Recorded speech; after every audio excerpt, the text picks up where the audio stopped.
a member of Bay FC, defender Jen Beattie. Jen, we are so happy to have you. A win under your belt already. The home opener coming up. Is it so good to get started? Oh, it was amazing. I mean, it doesn't get much bigger than playing Angel City on their field, on their turf. So it's been a long old process, big time coming, but 3 points on the road was huge for us, but we can't wait for that home opener.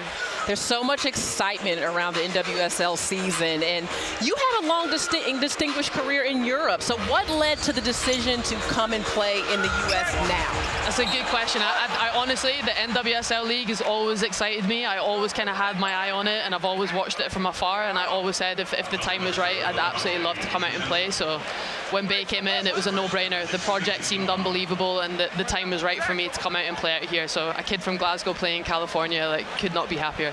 Carrie Payton II in for the Warriors here in the first quarter. You know, Jen, you look at not only a new soccer team, professional women's soccer team in town, you look at the WNBA's coming to town next year. Why do you think women's sports is having so much momentum right now?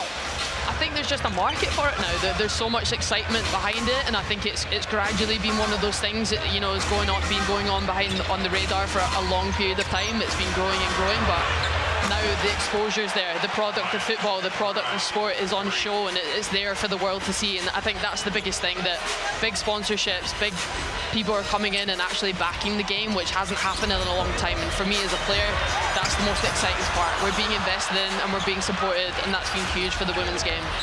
Jen, we couldn't have said it better. Investment is so important. And speaking of which, Bay FC has 4 women co-founders and an all-women executive team who are pouring time, resources, energy, everything into making sure that this is successful. What kind of example does that set moving forward in women's pro sports?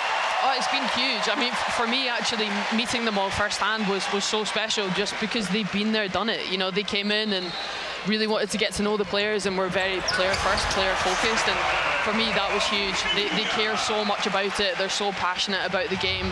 They really want to move it forward, and they're Bay Area, they're from here, and that's probably the most special part as well, that they care. There's so much care that goes into it, and time, and like you said, there's so much effort, and it's been a long process coming up to this point. The amount of work that's gone on behind the scenes coming up to lead at this point, I'd imagine that, you know, that season opener must have been pretty emotional for them, but yeah, it's amazing to get this process going, and you know, we can't wait for that home opener again. Jen, we're huge fans. We can't wait to watch you here in the Bay Area do your thing. Thanks so much for joining us. Awesome. Thank you guys.